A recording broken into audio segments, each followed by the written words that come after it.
పత్రిక 1వ అధ్యాయంలో 1వ వచనం.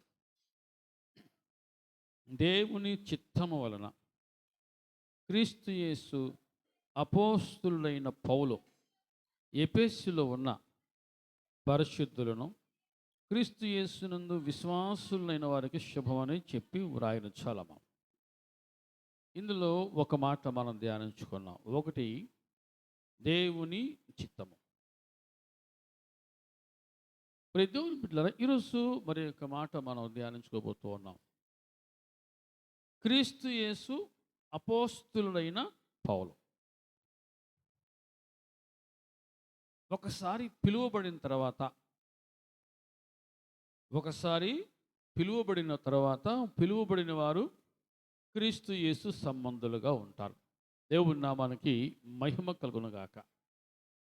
దేవుని సంబంధులుగా, క్రీస్తు యేసు సంబంధులుగా ఉండాలి పిలువబడిన వారు ఎవరైనా సరే. ఇక్కడ పిలువబడింది ఎవరంటే పౌలు, అపోస్తులుడైన పౌలు. అపోస్తులుడు అంటే అర్థం ఏంటి? పంపబడినవాడు అర్థం. ఒకనాడు సౌలుగా ఉన్న వ్యక్తిని క్రీస్తు యేసు దేవుని బిడ్డలారా దర్శించి అతనితో మాట్లాడాడు. అతన్ని దర్శించినప్పుడు సౌలు జీవితం అంటే పౌలు జీవితం సౌలుగా ఉన్నప్పుడు ఎలాంటిది, ఎటువంటిది అంటే చాలా క్రూరమైనది. అతని జీవితం చాలా క్రూరమైనది. తనే స్వయంగా సాక్ష్యం ఇచ్చాడు. నేను పూర్వమందు దూషకుడను, హింసకుడను, హానికరుడను అని చెప్పాడు. అటువంటి వ్యక్తిని కూడా ప్రభు దర్శిస్తాడా అంటే చెప్పండి. అటువంటి వ్యక్తిని కూడా, ఎవరిని?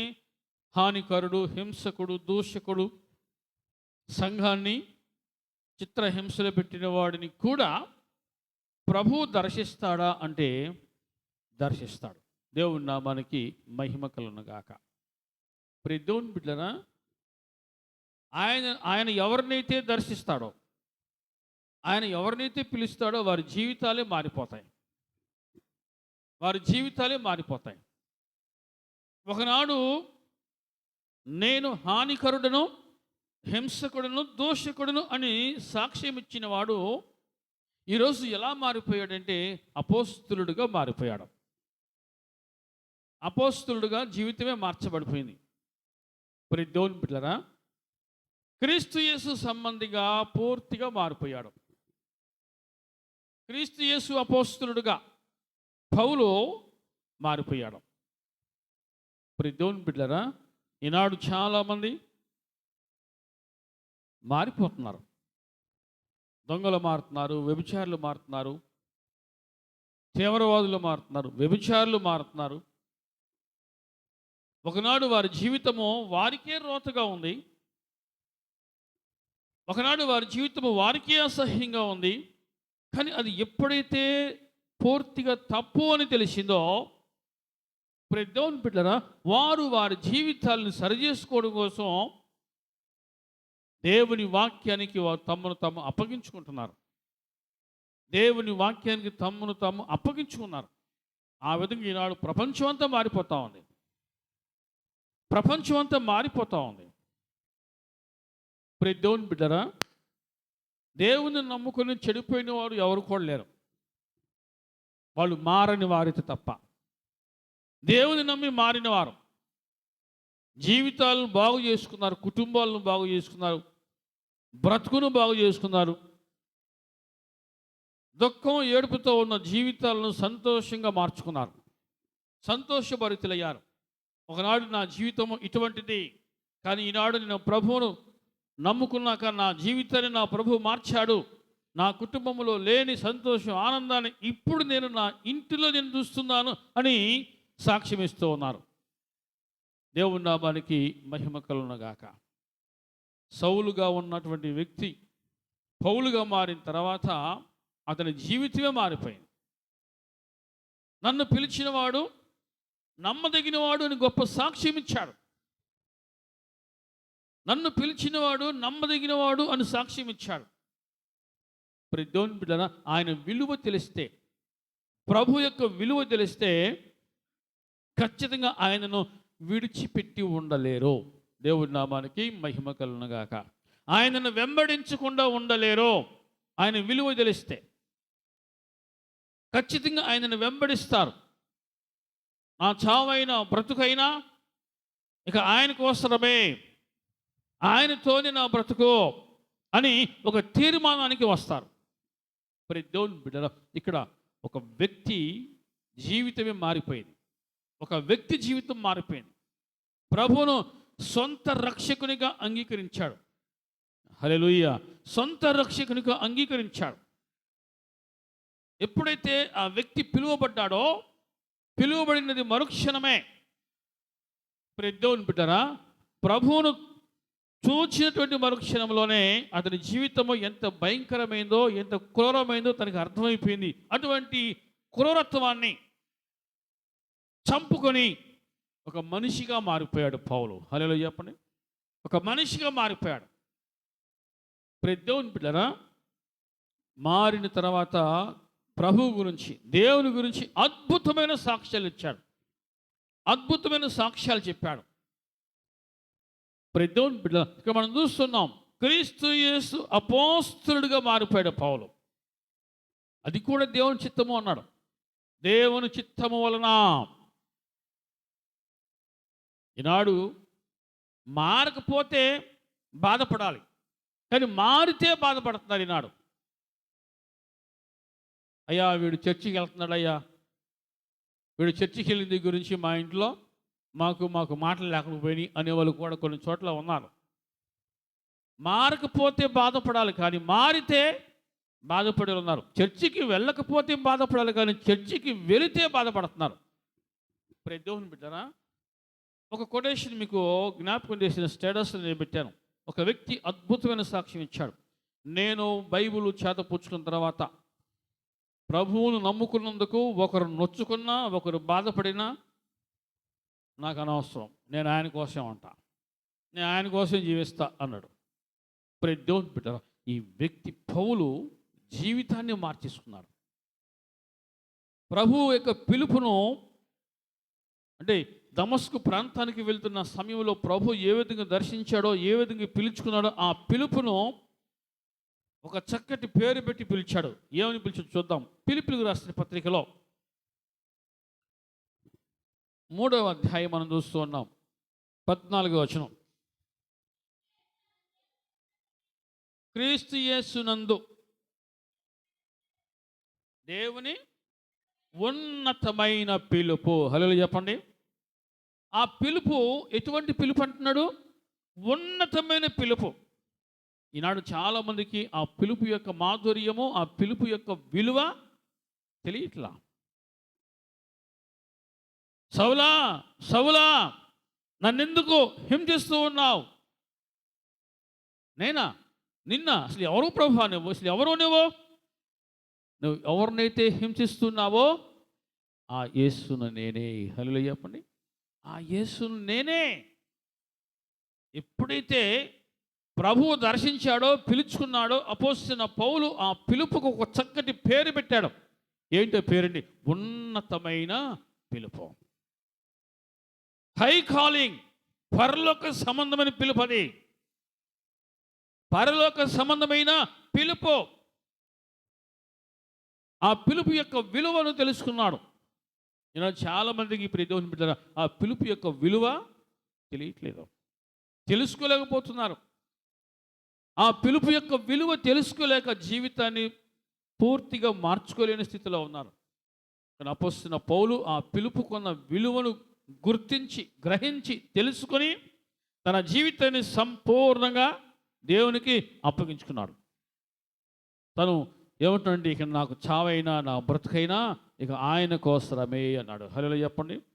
అంత మాత్రమే కాదు, అపోస్తలుడైన పౌలు పిలువబడిన తర్వాత తన జీవితాన్ని ఎంతగా మార్చుకున్నాడంటే చూద్దాం. గలతీయులకు రాసిన పత్రిక 2వ అధ్యాయంలో 20వ వచనంలో మనం చూస్తున్నాం. నేను క్రీస్తుతో కూడా సిలువ వేయబడి ఉన్నాను. పిలువబడిన వారు, ఉన్నతమైన పిలుపులో పాలిభాగస్తులైన వారు ఈ అనుభవాన్ని కలిగి ఉండాలి. హల్లెలూయా. ఈ అనుభవాన్ని కలిగి ఉండాలి. ఏ అనుభవం అది? నేను క్రీస్తుతో కూడా సిలువ వేయబడి ఉన్నాను. ఈనాడు ఎంతమంది ఈ మాట చెప్పగలరు? ఈనాడు ఎంతమంది పిలుపు యొక్క విలువను తెలుసుకున్నారు? విలువను తెలుసుకున్న వారు ఎంతమంది ఇటువంటి అనుభవాన్ని కలిగి ఉన్నారు? దేవుని బిడ్డరా, ప్రభు ఒక పాపని పరిశుద్ధనిగా మార్చగలడు. హల్లెలూయా. ప్రభు ఒక పాపని, ఒక ఘోరమైన పాపిని కూడా ప్రేమించగలిగిన వాడు, ఒక ఘోరమైన పాపిని పరిశుద్ధనిగా మార్చగలిగిన వాడు ఆయన మాత్రమే. ఆయన మాత్రమే మార్చగలిగిన. భూమి మీదకి ఎవరు కూడా, ఏ వ్యక్తిని కూడా మార్చలేరు. నేను ఫలానా దగ్గరికి వెళ్ళాను, నా బ్రతుకు మారిపోయింది అని చెప్పిన వాళ్ళు లేరు. కానీ నేను ప్రభువు నమ్ముకున్నాక నా బ్రతుకు మారిపోయింది అని చెప్పిన వాళ్ళు ఉన్నారు. దేవుని నామానికి మహిమ కలుగును గాక. నేను ప్రభువును నమ్ముకున్నాను, నా బ్రతుకును మార్చుకున్నాడు ప్రభు, నా బ్రతుకును సరి చేసుకున్నాను అని సాక్ష్యం ఇస్తూ ఉన్నారు. ఇంకెక్కడికి వెళ్ళినా ఇటువంటి సాక్ష్యాలు వినబడవు, కనబడవు. ఎందుకంటే అది ఉన్నతమైన పిలుపు, పరిశుద్ధమైన పిలుపు. అది ఆ పిలుపును కలిగి ఉన్న పౌలు తను వెంటనే ఏమి నేర్చుకున్నాడంటే, ఇక నేను కాదు బ్రతకాల్సింది, ఇక ప్రభువే నా యందు జీవించాలి. ఇక జీవించువాడు నేను కాదు, క్రీస్తే నా యందు జీవించుచున్నాడు, క్రీస్తే నా యందు జీవించుచున్నాడు అని గొప్ప సాక్ష్యం ఇస్తూ ఉన్నాడు. ఎంత అద్భుతమైన సాక్ష్యం అది! దేవుని బిడ్డలారా, నేను క్రీస్తుతో కూడా సిలువ వేయబడి ఉన్నాను. ఇది సాక్ష్యం అంటే. క్రీస్తు యేసు అపోస్తులైన పౌలు ఇచ్చిన గొప్ప సాక్ష్యం ఇది. ఇది దేవుని చిత్తము వల్ల జరిగింది అంటున్నాడు. ఈనాడు నువ్వు ఇక్కడ ఉన్నావంటే అనుకోకుండా రాలనేవు, దేవుని చిత్తము వల్ల నువ్వు ఇక్కడికి వచ్చావు. దేవుని చిత్తము వలన నీవు ఆయన సన్నిధికి వచ్చావు. అయితే ఈ అనుభవాన్ని నీవు కూడా కలిగి ఉండాల్సింది. ఏంటి అనుభవం? నేను క్రీస్తుతో కూడా సిలువ వేయబడితిని, నేను క్రీస్తుతో కూడా సిలువ వేయబడితిని అనేటువంటి అనుభవాన్ని కలిగి ఉంటే అది ఎంత అద్భుతము, అది ఎంత ఆనందం. అపోస్తలుడైన పౌలు క్రీస్తు యేసు ఎప్పుడైతే దర్శించాడో ఈ అనుభవాన్ని సంపాదించుకున్నాడు. అంత మాత్రమే కాదు, అపోస్తలుడైన పౌలు ప్రభువు దగ్గర ఒక మంచి సాక్ష్యాన్ని కూడా సంపాదించుకున్నాడు. అపోస్తలుల కార్యములు, ప్రియ దేవుని బిడ్డలారా, అపోస్తలుల కార్యము 9వ అధ్యాయంలో మనం చూస్తూ ఉన్నాం. 11వ వచనంలో నాకు చాలా ఇష్టమైన మాటల్లో ఇది ఒక మాట. ప్రభు, నీవు లేచి తిన్నని తినబడిన వీధికి వెళ్ళి యూద అనువాని ఇంట తార్సువాడైన సౌలు అనువాని కొరకు విచారించము. ఇదిగో అతడు ప్రార్థన చేయుచున్నాడు. ఒక హింసకుడు, ఒక దూషకుడు, ఒక హానికరుడు ఏం చేస్తాడు? హాని చేస్తాడు, హింసిస్తాడు, దూషిస్తాడు. అటువంటి వ్యక్తి వాటన్నిటిని కూడా తనలో నుంచి బయటికి పంపించి చంపేసి ఇప్పుడు ఏం చేస్తున్నాడంటే ప్రార్థన చేస్తున్నాడు. ఇది గొప్ప సాక్ష్యం. ఒక హింసకుడు మారితే, ఒక హానికరుడు మారితే, ఒక దూషకుడు మారితే అది అద్భుతమైన సాక్ష్యం. అంటే అపోస్తలుడైన పౌలు సౌలుగా ఉన్నప్పుడు ఎటువంటి జీవితం, పౌలుగా మారిన తర్వాత జీవితం ఎలా మారిపోయింది, ఎలా మార్చుకున్నాడు, ప్రభువే అద్భుతమైన సాక్ష్యం ఇస్తున్నాడు. ఇదిగో అతడు ప్రార్థన చేయుచున్నాడు. దొంగలు మారుతున్నారు, వ్యభిచారులు మారుతున్నారు, దూషకులు మారుతున్నారు, తిరుగుబోతులు, త్రాగుబోతులు మారిపోతున్నారు. వారు బ్రతుకులు బాగుపడుతూ ఉన్నాయి. కొంతమందికి అది నచ్చట్లేదు, కొంతమందికి అది నచ్చక మూర్ఖత్వంతో ఏమంటున్నారంటే, ఇదిగో వీళ్ళు మత మార్పిడి చేస్తున్నారు, మతాన్ని మార్చుతున్నారు అని మూర్ఖత్వపు వాదన తీసుకొస్తూ ఉన్నారు. మూర్ఖత్వపు వాదన. ఏమలే, ఎట్లాగైనా బాగుపడిలే, ఎట్లాగైనా బ్రతుకు మార్చుకున్నాలే, ఎట్లాగైనా కుటుంబానికి ఇప్పుడు నెమ్మది సమాధానం కలిగిందిలే, ఒకనాడు ఇట్లా బతికాడు, సమాజానికి చీడ పురుగుగా ఉన్నాడు, నష్టాన్ని కలిగించాడు, కానీ ఇప్పుడు మంచి మనిషికి మారిపోయాడులే అని సంతోషపడేటువంటి మనుషులు లేరు ఇప్పుడు. అరే వీళ్ళు మతం మార్చుకున్నారా, వీళ్ళు మతం మార్చుకున్నారా. చెడిపోయినప్పుడు బాగు చేసేవాళ్ళు లేడు, కానీ బాగుపడిన తర్వాత మాత్రం ఏడిసేవాళ్ళు ఎక్కువైపోయారు. మీకు అర్థం కాలే? హలో చెప్పండి. చెడిపోయినప్పుడు బాగు చేసిన వాళ్ళు ఎవరు లేరు, కానీ బాగుపడిన తర్వాత ఏడ్చేవాళ్ళు. దేవుని బిడ్డలు ఇప్పుడు మనం చూస్తూ ఉన్నాం, అదే జరుగుతూ ఉన్న లోకంలో. హానికారుడు, హింసకుడు, దూషకుడు, హాని చేయాల్సింది, దూషించాల్సింది, హింసించాల్సింది, దానికి బదులుగా ఇప్పుడు ఏం చేస్తున్నాడు ఏంటి? ప్రార్థన చేస్తున్నాడు. హలో చెప్పండి. ఇది దేవుని చిత్తం అంటున్నాడు. అంత మాత్రమే కాదు, ప్రియ దేవుని బిడ్డరా, తన స్థితిని తాను ప్రభువు దగ్గర ఎలా ఒప్పుకున్నాడో చూద్దాం. తిమోతికి రాసిన మొదటి పత్రికలో 1వ అధ్యాయంలో మనం చూస్తున్నాం 16వ వచనంలో, అయినను నిత్య జీవము నిమిత్తము తనను విశ్వసింపబోవు వారికి నేను మాదిరిగా ఉండులాగున యేసుక్రీస్తు తన పూర్ణమైన దీర్ఘశాంతమును ఆ ప్రధాన పాపిని నా యందు కనపరుచున్నట్లుగా నేను కనికరింపబడితేనే. ఎలా ఒప్పుకున్నాడు? నేను ప్రధాన పాపిని. ఎప్పుడైతే కన్నులు తెరవబడ్డాయో, కన్నులు తెరవబడిన మరుక్షణంలోనే తాను గ్రహించాడు. ఏమని గ్రహించాడంట? నేను ప్రధాన పాపిని, పాపులలోనే ప్రధానుడను. అటువంటి నన్ను ప్రభువు కనికరించాడో. హల్లెలూయా చెప్పండి. ప్రభువు ఎప్పుడు కూడా పాపిని ప్రేమించేవాడే కానీ ద్వేషించేవాడు కాదు. పాపిని ప్రేమించేవాడే కానీ చేత్కరించుకునేవాడు కాదు. పాపిని పరిశుద్ధునిగా మార్చే అంత గొప్ప మనసున్నవాడు ప్రభువు అక్కడ ఈ లోకంలో. ఇంకెవరు కూడా ఒక పాపని పరిశుద్ధునిగా మార్చే అంత శక్తిమంతులు ఈ లోకంలో ఎవరు లేరు. దేవుని నామానికి మహిమ కలుగునుగాక. ఇక మనం చూస్తున్నాం, నిత్య జీవము నిమిత్తము తనను విశ్వసింపబోవు వారికి నేను మాదిరిగా ఉండులాగున. ఎందుకు నువ్వు ప్రభువును నమ్ముకోవాలి? ఎందుకు నువ్వు ప్రభువును నమ్ముకోవాలి? ఎందుకు బ్రతుకును మార్చుకోవాలి? ఎందుకు బ్రతుకును సరి చేసుకోవాలి? ఎందుకోసం? నిత్య జీవము కొరకు. హల్లెలూయా చెప్పండి. మరి యొక్క జీవం ఒకటి ఉంది, దా జీవం పేరు నిత్య జీవము. ఆ జీవితము యుగ యుగములో ఉంటుంది. ఆ నిత్య జీవితం మనం కావాలంటే, ఆ నిత్య జీవం కావాలంటే మనము కనికరించబడాలి. అది నేను ఆ విధంగా నా తప్పు నేను తెలుసుకున్నాను, నేను కనికరించబడ్డాను. ఇప్పుడు నా కొరకు ప్రభు నిత్య జీవమును ఇచ్చాడు. దేవుని నామానికి మహిమ కలుగును గాక. సమాధితో జీవితం అయిపోలా. ఈనాడు చాలామంది ఏమనుకుంటారంటే సమాధితో జీవితం అయిపోయింది అనుకుంటారు. అసలు అక్కడితోనే కొత్త జీవితం ఆరంభమవుతుంది అని వాక్యం సెలవిస్తా ఉంది. హల్లెలూయా. అసలు అక్కడ నుంచే కొత్త జీవితం ఆరంభమవుతుంది.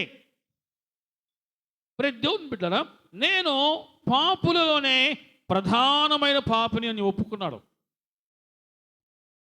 ఈరోజు నువ్వు పాపం అని ఒప్పుకో అంటే, నేనే పాపం చేశా అనేవాళ్ళు లేరు.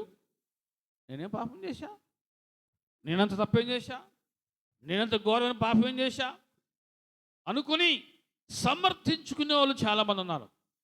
ప్రతి దేవుని బిడ్డలారా, అది చిన్నదా పెద్దదా, నిప్పు కొంచెమైనా ఏం చేస్తుందంట? అడవి అంతటిని తగలబెట్టింది. ప్రియ దేవుని బిడ్డలారా, ఇక్కడ అపోస్తలుడైన పౌలు నేను కనికరించబడి తిని అన్నాడు. నేను కనికరించబడి, నేను పాపులలో ప్రధానుడను అయినప్పటికీ కూడా ప్రభు తన దీర్ఘశాంతము చేత నన్ను కనికరించాడో. నన్ను కనికరించాడో. అద్భుతమైన సాక్ష్యము అపోస్తలుడైన పౌలు కలిగి ఉన్నాడు. ప్రభువును ఎందుకు మనం నమ్ముకోవాలంటే రక్షణ పొందుకుంటానికి. హల్లెలూయా చెప్పండి. రక్షించబడ్డాను అనే నమ్మకం ప్రతి మనిషికి ఉండాలి. నేను రక్షించబడ్డాను అని చెప్పుకోవాలి. దేని నుంచి రక్షణ? పాపం నుంచి, శాపము నుంచి. ఎవరిస్తారో రక్షణ? ప్రభు మాత్రమే ఇవ్వగలరు. ప్రభు మాత్రమే నిన్ను రక్షించగలిగిన వాడు. ఎందుకంటే ఒక పాపి మరి ఒక పాపిని మార్చలేడు, కానీ ఒక పరిశుద్ధుడు మాత్రమే పాపిని మార్చగలిగిన వాడు. ఆ పరిశుద్ధుడు ఎవరయ్యా అని ప్రపంచం మొత్తం తిరిగి చూడం, ఒకే ఒక్కడు కనబడతాడు. ఆయనే నజరేయుడైన యేసు. నజరేయుడు యేసు మాత్రమే ఒక పాపని పరిశుద్ధునిగా మార్చగలిగిన వాడు. ఎందుకంటే ఆయన మాత్రమే ప్రపంచ చరిత్రలో సవాలు ఇస్తాడు. ఏమని? నాలో పాపం ఉన్నదని మీలో ఎవరైనా రుజువు చేయగలరా? ఇక అంత ధైర్యంగా ప్రపంచ చరిత్రలో సవాలు విసిరిన వారు ఎవరు కూడా లేరు. అటువంటి ప్రభు పౌలును దర్శించిన తర్వాత పౌలు జీవితం మారిపోయింది. హల్లెలూయా. పౌలు జీవితం మారిపోయింది. ఈరోజు ప్రభువును కలిగి ఉన్నాను, దేవుని నమ్ముకున్నాం అని చెప్పుకునేవారు వారి జీవితాలు ఆ విధంగా రూపాంతరపు అనుభవంలోకి రావాలి వచ్చునుగాక. రూపాంతరపు అనుభవం.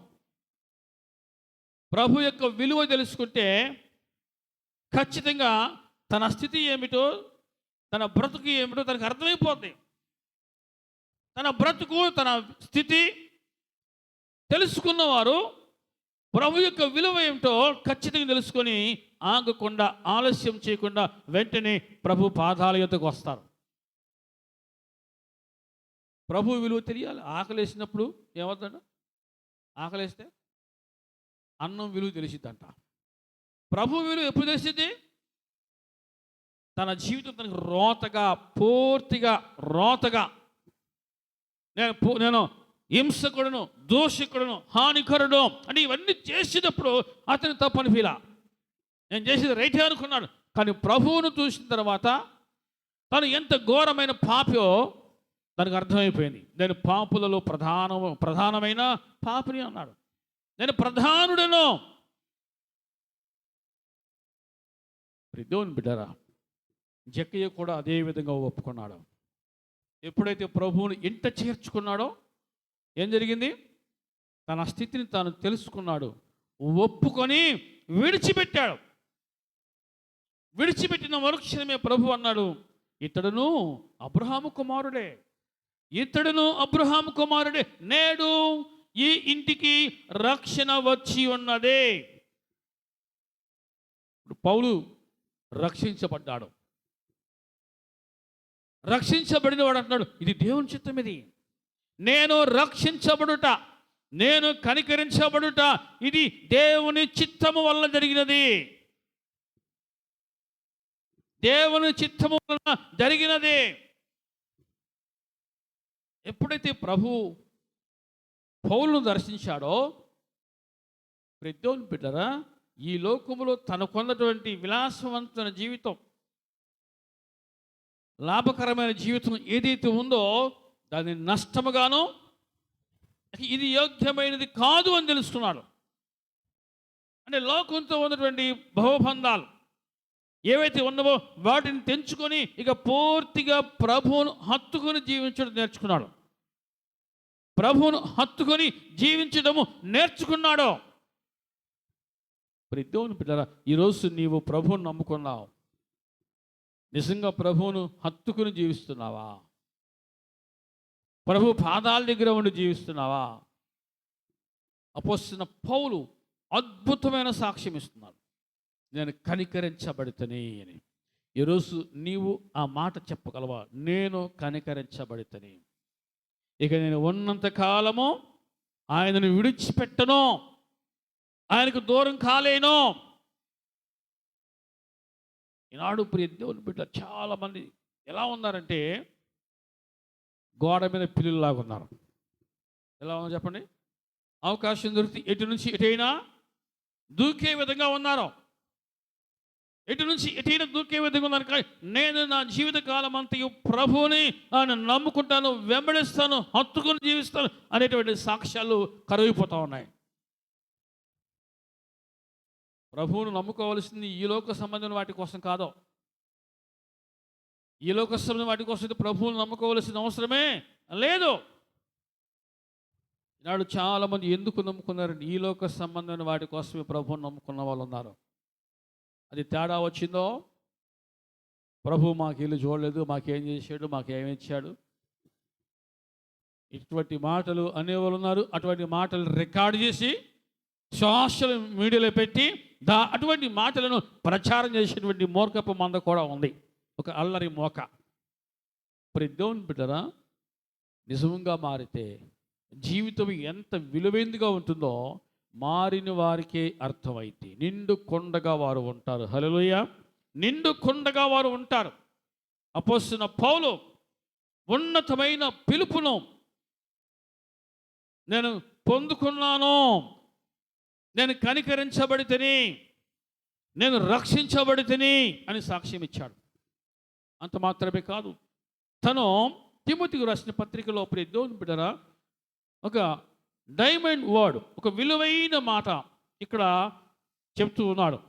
4వ అధ్యాయం 2 తిమోతి 4వ అధ్యాయంలో 7వ వచనంలో, నువ్వు ఎప్పుడైతే ప్రభువును కలిగి ఉన్నావో, ఎప్పుడైతే ప్రభువును వెంబడించడం మొదలుపెట్టావో, ప్రభువును వెంబడించినది మొదలు నువ్వు ఎక్కడికి వచ్చి తెలుసా? ఒక పోరాటంలోకి వచ్చాను, గుర్తుపెట్టుకో. ఎక్కడికి వచ్చావు? ఒక పోరాటం. నువ్వు ప్రభువుని నమ్ముకున్నావంటే ఒక పోరాటం ఆరంభమైంది నీ జీవితంలో. ఒక పోరాటం. అది ఏ పోరాటం అంట? మంచి పోరాటమో. హల్లెలూయా చెప్పండి. పాపం ఏం చేస్తుంది? నువ్వు పాపం చేయి, నువ్వు పాపం చేయి అంటది. సమాజం ఏమంటది? నువ్వే పరిశుద్ధుడివా, నువ్వే పరిశుద్ధుడివా అని రెచ్చగొట్టి పాపం చేయించడం కోసం చేస్తాడు. నేను చేయను, నేను పిలువబడితిని, నేను రక్షించబడితిని, నేను కనికరించబడితిని, నేను దాన్ని విడిచిపెట్టా, నేను మళ్ళీ దాని వైపు చూడను. ఈ అంతర్గత పోరాటం. ఈ పోరాటంలో దేవుని బిడ్డరా, నీవు ఓడిపోకూడదు, నువ్వు గెలవాలి. అపోస్తలుడైన పౌలు అంటాడు, నేను పోరాడితిని, పారిపోతిని అంటలా. ఏమన్నాడు? పోరాడితిని. ఎన్నో తనను వెంబడించే లోక సంబంధమని, కానీ వాటన్నిటినీ పోరాడి గెలిచాడంతే. ఓడిపోలా, పడిపోలా, మళ్ళీ వెనుదిరిగి చూడలా. ప్రభు అన్నాడు, నాగటి మీద చేయబెట్టి వెనుకతను చూసేవాడెవడనో దేవుని రాజ్యానికి వారసుడు కాదు. ఈ యుద్ధ భూమిలో, ఈ పోరాటంలో ఒకసారి నువ్వు అడుగు పెడితే నువ్వు పోరాడాలి, కానీ పారిపోకూడదు. దేవుని నామానికి మహిమ కలుగును గాక. అపోస్తలుడైన పౌలు అంటాడు, నేను మంచి పోరాటము పోరాడితిని. హల్లెలూయా. కొన్నిసార్లు ప్రతిదినం కూడా వస్తాడు పోరాటం, వస్తాడు. మంచికి చెడుకి ఎప్పుడు కూడా పోరాటమే. విశ్వాసికి అవిశ్వాసికి ఎప్పుడు పోరాటమే. మంచికి చెడుకో, విశ్వాసికి అవిశ్వాసికి, పాపానికి పరిశుద్ధతకు ఎప్పుడు కూడా పొందిక ఉండదు. అది ఎప్పుడు పోరాటమే. నిన్ను ఓడించాలి, నిన్ను పడగొట్టాలి అని లోకం చూస్తూ ఉంటుంది. నేను గెలవాలి, నేను పోరాడాలి, నేను కిరీటం పొందుకోవాలి అని నువ్వు ఆలోచించాలి. ఇది అపోస్తలుడైన పౌలు, క్రీస్తు యేసు అపోస్తలుడు అంటున్నాడు. ఏమంటున్నాడు? నేను మంచి పోరాటము పోరాడితిని. దేవుని బిడ్డలా, నువ్వు ఎప్పుడైతే పిలువబడ్డావో, చూడండి, చెప్పండి, చనిపోయిన చేప ఏమవుద్ది? చనిపోయిన చేప ఏమవుద్ది? కొట్టుకొని పోద్ది. కానీ బతికున్న చేప పిల్ల అయినా సరే ఏటికి ఎదురీదిద్ది. హల్లెలూయా చెప్పండి. ఏటికి ఎదురీదిద్ది, ఎదురీత. ఈరోజు నువ్వేం చేస్తున్నావు? ఎదురెత్తున్నావు, ఎదురెడుతున్నావు. నువ్వు పిరికివాడిగా పారిపోకూడదు, నీవు నిలబడి పోరాడి గెలవాలి. అపోస్తలుడైన పౌలు అంటున్నాడు, నేను పోరాడితిని, నేను పోరాడితిని. నువ్వు పోరాడాలంటే అంత ఈజీ కాదు. ప్రతిదినము కూడా నీకు ప్రార్థన బలము ఎంతైనా ఉండాలి. హల్లెలూయా చెప్పండి, ఏముండాలి? ప్రార్థనా బలం ఉండాలి. మందిరానికి వెళ్ళొచ్చాను, ఈరోజు వాక్యం విన్నాను, పాట పాడాను అంతే సరిపోదు. కానీ దానికి తగ్గట్టుగా నువ్వు ప్రార్థనా బలాన్ని కూడా సంపాదించుకోవాలి. అప్పుడే నువ్వు పోరాడతావు. ఒక భక్తుడిని అడిగారు, నీ విజయానికి రహస్యం ఏంటి అంటే, లోపల తీసుకెళ్ళి చూపించి ఒక చాప వేస్తుంది, ఆ చాపను చూపించాడు. ఇదే నా విజయానికి రహస్యం అని చెప్పాడు. హలో చెప్పండి. ఆ చాప దగ్గర తన మోకాలు వేసినటువంటి ఆ ప్లేస్ని చూపించాడు. ఇదే నా విజయానికి రహస్యం అని చెప్పాడు. ఈరోజు అటువంటి ఆనవాళ్ళు నీ కుటుంబంలో కనబడుతున్నాయా? అటువంటి సాక్ష్యం నీ కుటుంబంలో ఉన్నదా? అతడు ప్రార్థన చేయుచున్నాడు అని ప్రభువే సాక్ష్యం ఇచ్చాడు. ఈరోజు మారాను అని చెప్పుకుంటే నిన్ను చూసి ప్రభు, ఇదిగో ఆమె ప్రార్థన చేస్తుంది, అతడు ప్రార్థన చేస్తున్నాడు అని ఆయన చెప్తాడా? నువ్వు ప్రార్థన చేస్తే ఖచ్చితంగా నీ గురించి అని చెప్తాడు. ప్రార్థన చేస్తున్నాడు. ఒకనాడు ప్రార్థన లేదు, కానీ ఇప్పుడు ఏం చేస్తున్నాడు? ప్రార్థన చేస్తున్నాడు. ఒకనాడు పోరాటం లేదు, కానీ ఇప్పుడు ఏం చేస్తున్నాడు? పోరాడుతున్నాడు. ఒకనాడు పవిత్రత లేదు, కానీ ఇప్పుడు పవిత్రంగా జీవిస్తున్నాడు. అపొస్తలుడైన పౌలు, నేను మంచి పోరాటము పోరాడి తిని. క్రైస్తవ జీవితం అంటేనే ప్రియ దేవుని బిడ్డరా పోరాటం. అందుకే ఒక భక్తుడు అంటాడు, ఒక భక్తుడు, శ్రమ లేనివాడు క్రైస్తవుడి కాదు అంటాడు. ఈనాడు ఉన్న క్రైస్తవులు ఏం కోరుకుంటున్నారు? శ్రమనా సుఖానా? సుఖం. శ్రమ వస్తే పారిపోదాం అన్నట్టుగా గోపీలు ఎక్కువైపోయారు. గోపీలు అంటే గోడ మీద పిల్లలు ఎక్కువైపోయారు. ఎటు అవకాశం ఉందో అటు ఏ కొమ్మ మీద బట్టి ఆ కొమ్మ మీద దొక్కటమే. భక్తిలో కూడా సుఖాన్ని కోరుకుంటున్నారు, భక్తిలో కూడా విలాసాలను కోరుకుంటున్నారు. ప్రభువు మెచ్చుకునే భక్తి నాకున్నదా లేదా అని పరిశీలించుకునే వాళ్ళు లేరు, కానీ భక్తిలో కూడా అవకాశవాదాన్ని, స్వార్థాన్ని పెంచుకుంటున్నారు. అపొస్తలుడైన పౌలు, నేను సిలువ వేయబడి తిని అని చెప్పాడు. క్రీస్తుతో కూడా నేను సిలువ వేయబడి తిని, ఇకను జీవించువాడను. అప్పుడప్పుడు మనలో చెప్పండి, రెండవ కాలం కూడా వస్తుంది బయటికి. మీకు అర్థం కాల? రెండవ కాలం అప్పుడప్పుడు బయటికి తీస్తారు. అప్పుడప్పుడు పల్లెటూరు భాషలు అంటారు, నాకు రేగిందంటేనా అంటారు. అంటే అప్పుడప్పుడు ఈ పాత పురుషుడు, ఈ పాత స్వభావము చిగురిస్తూ ఉంటుంది. అది పూర్తిగా చావట్లా. అది పూర్తిగా చస్తే కానీ దేవుని బిడ్డలు పరిపూర్ణమైన క్రైస్తవుడిగా మారలేవు. అది చంపుకోవాలి. నేను క్రీస్తుతో కూడా సిలువ వేయబడితిని, ఇకను జీవించేవాడను నేను కాదు అని సాక్ష్యం ఇచ్చాడు. ఇకను జీవించేవాడు నేను కాదు, క్రీస్తే నా యందు. ఈరోజు అటువంటి గొప్ప సాక్ష్యం నీ నోట ఉందా? చెప్పుకోగలిగే స్థితిలో ఉందా సాక్ష్యము? మంచి పోరాటము పోరాడితేనే. మంచి పోరాటం. ఇటువంటి పోరాటం జ్ఞాపకం చేస్తా, ఒక మాట జ్ఞాపకం చేస్తా. అపొస్తలుడైన పౌలు మాట్లాడుతున్నా, ఒక మాట చూద్దాం. 8వ అధ్యాయం, రోమపత్రిక 7వ అధ్యాయం చూద్దాం. 7వ అధ్యాయము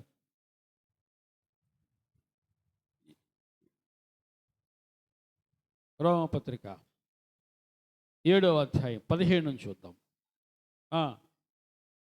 15 నుంచి చూద్దాం, మీకు ఇంకా క్లారిటీ వస్తుంది. ఏలయనగా నేను చేయుది నేను ఎరుగును, చేయుచున్నాను.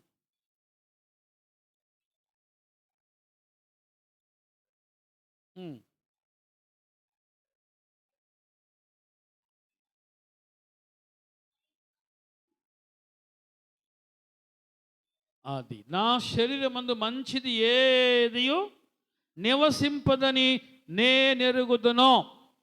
చెప్పండి, ఏమన్నాడు? నా శరీరమందు మంచిది ఏదియో నివసింపదు అంటే ఏది ఉంది లోపట?